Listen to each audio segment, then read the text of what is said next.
Saudara, beberapa jam lagi Presiden terpilih Amerika Serikat Donald Trump akan diambil sumpahnya sebagai Presiden ke-45. Satu hari sebelum menuju tempat pelantikan, Donald Trump dan calon ibu negara menghadiri acara makan malam prainaugurasi. Donald Trump dan istri, Melania Trump, disambut para undangan makan malam yang bertempat di Union Station,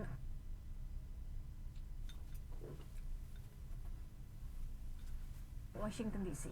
Dalam acara ini, Donald Trump yang didapuk untuk berpidato.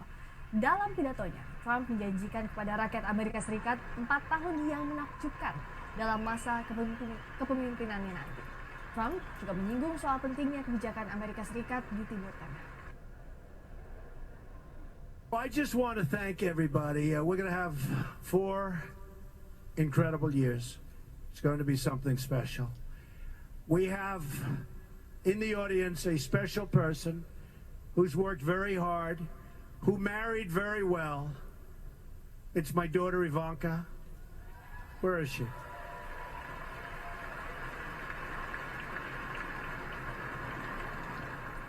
I sort of stole her husband.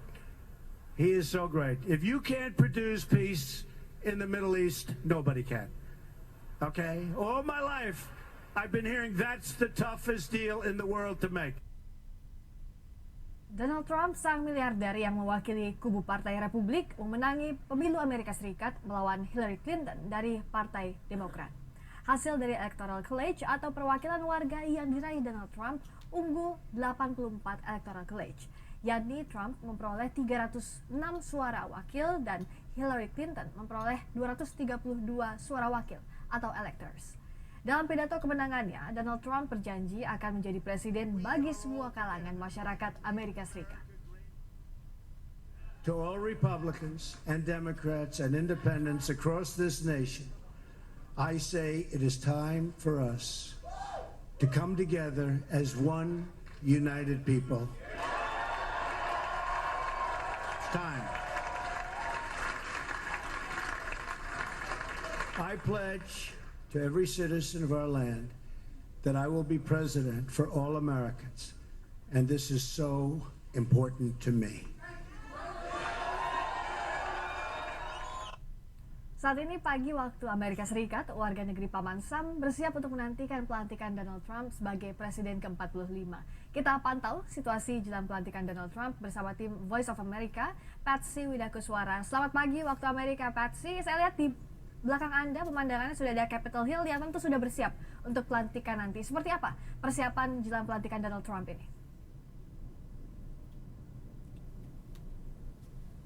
Ya, pelantikan akan berlangsung, tepatnya pengambilan sumpahnya itu sekitar tengah hari waktu Amerika Serikat atau tengah malam waktu Indonesia.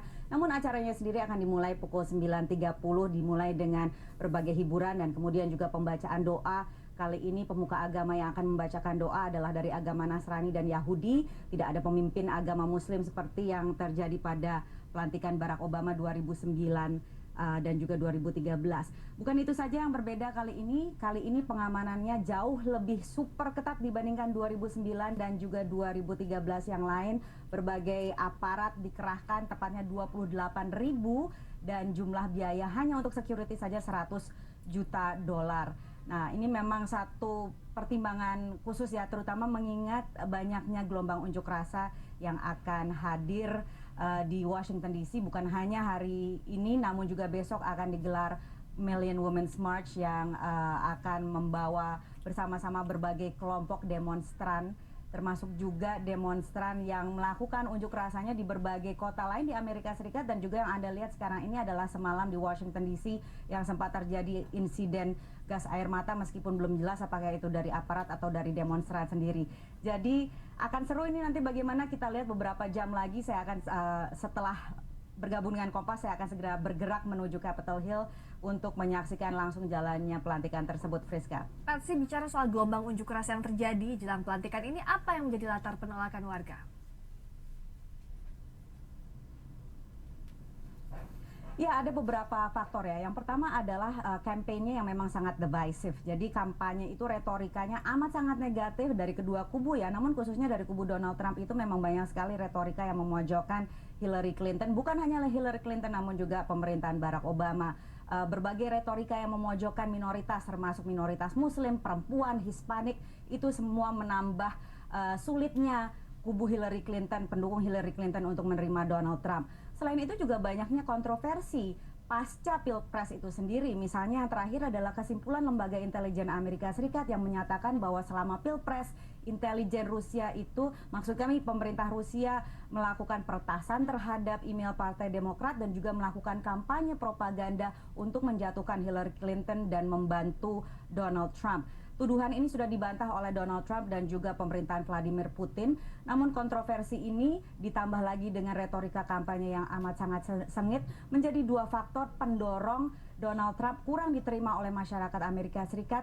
Ia menjadi presiden dengan tingkat popularitas masuk ke Gedung Putih terendah dalam 40 tahun terakhir. Ya, sekarang ini tingkat popularitasnya 40% saja. Ini sumbernya adalah Washington Post ABC News Poll. Dibandingkan dengan Barack Obama 2009, 79% dan George W. Bush itu 62%. Namun kalau kita lihat jajak pendapat terakhir dari Gallup, itu sekarang 84% responden Amerika menyatakan menerima Donald Trump sebagai presiden, meskipun kalau kita bagi lagi itu 100% pendukung Donald Trump menerima tentunya, dan sementara dari pendukung Hillary Clinton sendiri hanya sekitar 74%. Jadi ini akan menarik sekali untuk melihat bagaimana pelantikan kali ini akan berlangsung di tengah begitu sengitnya gelombang penolakan dari berbagai kubu ini. Patsy, bicara soal kontroversi pelantikan Donald Trump ini, apakah akan ada yang berubah dari hubungan Indonesia dengan Amerika Serikat pasca pelantikan Donald Trump?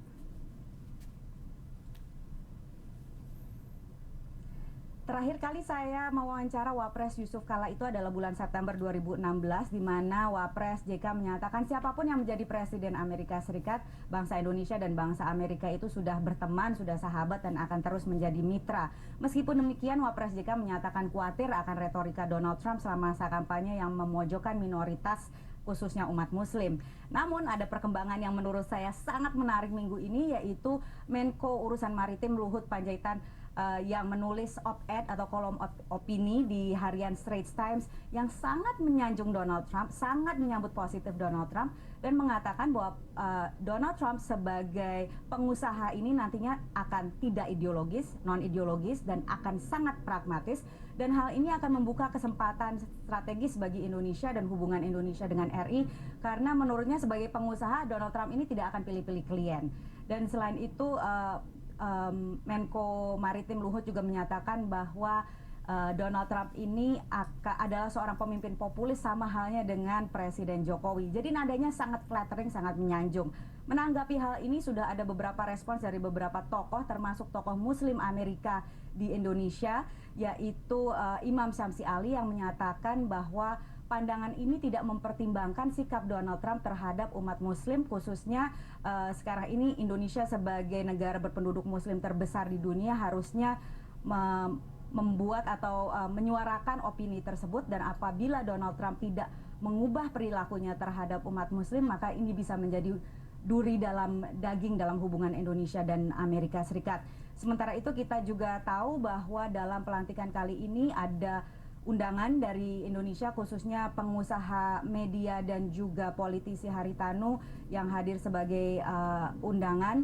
Dan baru saja minggu ini juga di harian The Guardian, Haritanu menyatakan bahwa ia memiliki akses terhadap Presiden Trump dan juga menyatakan keinginannya untuk masuk ke dalam bursa capres di Indonesia nanti. Jadi banyak perkembangan politik yang menurut saya amat sangat menarik. Jangan lupa juga kedekatan bisnis atau hubungan bisnis antara Donald Trump dengan Indonesia yang harus kita perhatikan, jangan sampai terjadi konflik kepentingan. Baik, terima kasih Patsy Widakuswara langsung dari Washington DC. Usai jeda, saudara, kami akan kembali dengan sejumlah informasi lainnya, di antaranya pemimpin Front Pembela Islam Rizik Syihab bicara soal status hukumnya di Polda Jawa Barat.